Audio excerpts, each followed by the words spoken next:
इस गुड़ामालानी की धरा पर पहली बार पधारे हैं आदरणीय भुवनेश्वर सिंह जी, अतिरिक्त जिला कलेक्टर बालोतरा।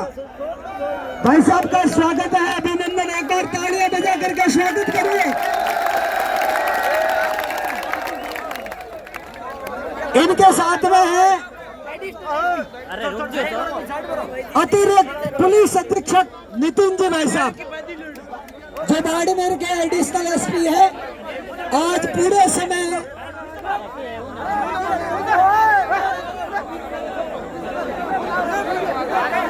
आदरणीय हेमाराम जी के जो बाइक है, गाड़ी है, गाड़ी के अंदर विराजमान है। तो आप दो बंधु इधर से जाकर के एसडी साहब पधारो, ऊपर आ जाओ। अरे आप आ जाओ, आ जाओ, ठीक है। सुनो नौजवानों, आपका जोश काबिल तारीफ था। थोड़ा 10 मिनट के लिए धैर्य रखें। जिन जिन मांगों के साथ प्रशासन के साथ सहमति बनी है वो आपके सामने रखेंगे। इस पूरे मामले के अंदर अतिरिक्त जिला कलेक्टर बालोतरा, अतिरिक्त पुलिस अधीक्षक बाड़मेर और बालोतरा दोनों आए, मुख्य अधिकारी अपने बीच आए हैं। तो उनकी गरिमा को बनाए रखना अपना काम है और अन्नदाताओं को परेशान करने का उद्देश्य अपना नहीं था।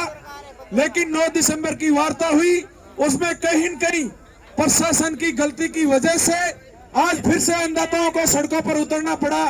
लेकिन मैं आप नौजवानों और किसानों को भरोसा दिला रहा हूं कि इन मांगों पर भी अगर सकारात्मक सहमति नहीं बनी तो अपन सब अन्नदाता मजबूत है, फिर से सड़कों पर जरूरत पड़ी तो उतरने के लिए तैयार रहेंगे। बीमा कंपनियों की बदमाशी है पूरी तरह से। आज एडीएम बालोतरा ने पूरी तरह से आश्वस्त किया है, अगर बीमा कंपनियों ने अपनी दादागिरी को ठीक नहीं किया तो अपन सब मिलकर एग्रीकल्चर इंश्योरेंस कंपनी की दादागिरी को खत्म कर देंगे। जिन जिन बातों सुनो नौजवानों, बैठ जाओ आराम से। हेमाराम जी आ गए मंच पर। हेमाराम जी को कितना टाइम लगेगा?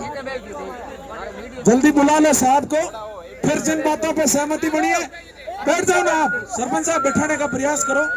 देखिए आज प्रशासन ने किस तरह से अन्नदाताओं को सुबह से परेशान किया, लेकिन आप सब किसान के बेटे हो और बहुत मजबूत हो। मैं धन्यवाद देना चाहूंगा गुड़ामालानी के एक उस क्रांतिकारी भगत सिंह की भूमिका में चलने वाले नौजवान का, मेरा पिता तुल्य किसान का, जो पिछले 10 से 12 घंटों से अपनी मांगे मनवाने के लिए निरंतर इसी गुड़ामालानी की धरती पे डटा हुआ है। आप सबको नतमस्तक प्रणाम। अब हेमाराम जी आए। एडीएम सर, एडीएम सर, साहब आने के बाद में करें तो एडीएम सर अपने बीच ही हैं, क्योंकि हेमाराम जी अपन सबके सम्माननीय है, यहाँ धरने के अंदर उपस्थित थे। तो वो आ जाए तो उनके बाद जिन जिन मांगों पर सहमति बनी है वो रखेंगे, ठीक है ना? तब तक बैठे हो ना आराम से।